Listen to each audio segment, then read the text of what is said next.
Godda Ranchi intercity train पर अब ग्रहण लगता नजर आ रहा है।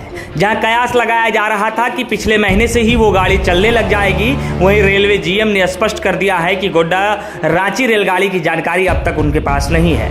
मंत्रालय की ओर से जब आदेश आएंगे तो गाड़ी चलनी शुरू हो जाएगी।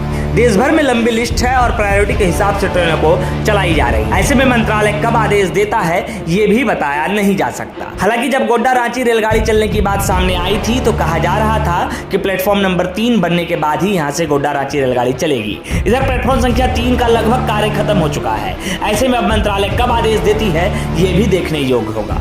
वहीं रेलवे कोचिंग डिपो की बात करें तो आज रेलवे के अधिकारी ने कहा है कि काम शुरू होने के बाद करीबन 2 वर्ष तक का समय गोड्डा रेलवे स्टेशन पर कोचिंग पीट एस्टैब्लिश होने में लगेगा।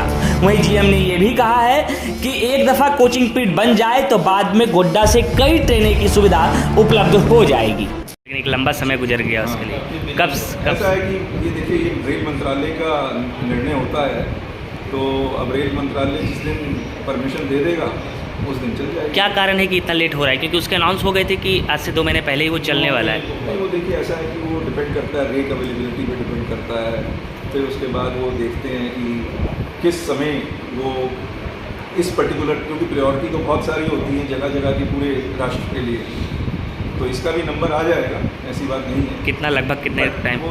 वो रेल मंत्रालय आपको बहुत अच्छा, देखिए कितना बढ़िया स्टेशन हो गया है, राइट, और कितना बढ़िया कंस्ट्रक्शन का प्रोजेक्ट है। आपका हाई लेवल पे ऊपर प्लेटफॉर्म बना दिया गया है जिसके अंदर आपको प्रॉपर नीचे से सबवे मिल रहे हैं, आरयूबीज मिल रहे हैं, और कोई है नहीं। हमसफर एक्सप्रेस चलना शुरू, हमसफर एक्सप्रेस। हाँ, तो आने वाले समय में और ऐसी कोई ट्रेनें ऐसी आएंगी ना, जब कोचिंग डिपो बनेगा तभी तो आएंगी। कोचिंग डिपो पहले आए तो सही। कब तक उसका कार्य कंप्लीट हो जाएगा कोचिंग डिपो का सर? कब तक? ऐसा है कि कोचिंग डिपो का कार्य जब शुरू होगा तो कम से कम भी उस पर 2 साल तो लगेंगे, बनाते बनाते 2 साल। आपका बहुत अच्छा, देखिए कितना बढ़िया स्टेशन हो गया है, राइट, और कितना बढ़िया कंस्ट्रक्शन का प्रोजेक्ट है। आपका हाई लेवल पे ऊपर प्लेटफॉर्म बना दिया गया है जिसके अंदर आपको प्रॉपर नीचे से सबवे मिल रहे हैं, आरयूबीज मिल रहे हैं, और कोई है नहीं। हमसफर एक्सप्रेस चलना शुरू, हमसफर एक्सप्रेस। हाँ, तो आने वाले समय में और ऐसी कोई ट्रेनें ऐसी आएंगी ना, जब कोचिंग डिपो बनेगा तभी तो आएंगी। कोचिंग डिपो पहले आए तो सही। कब तक उसका कार्य कंप्लीट हो जाएगा कोचिंग डिपो का सर?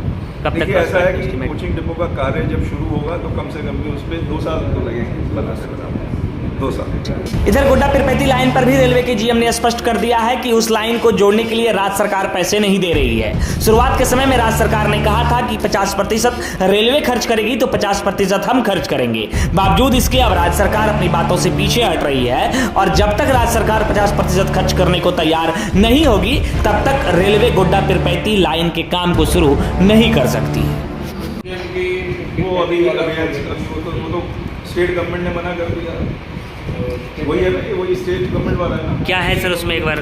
हाँ, उन्होंने विड्रॉ कर लिया। 50% पे था, उन्होंने कहा जी हम नहीं देंगे पैसा, आप अपने आप बना लीजिए बनाना है। तो रेल मंत्रालय ने कहा कि भाई ठीक है, फिर हम भी नहीं बनाते। तो गोड्डा पिरपैती वाली लाइन नहीं बन पाएगी जब तक कि सहमति राज्य सरकार की नहीं होती। जब तक राज्य सरकार रेडी नहीं होगी, जो कि वो पहले राज्य सरकार ने सहमति दी थी कि हम गोड्डा पिरपैती के लिए 50% शेयर करेंगे, पर अब क्योंकि उन्होंने विड्रॉ कर लिया है कॉस्ट शेयरिंग, तो अब रेलवे जो है keeping in view the finances, तो फिर रेलवे ने भी अभी रोक दिया उसको।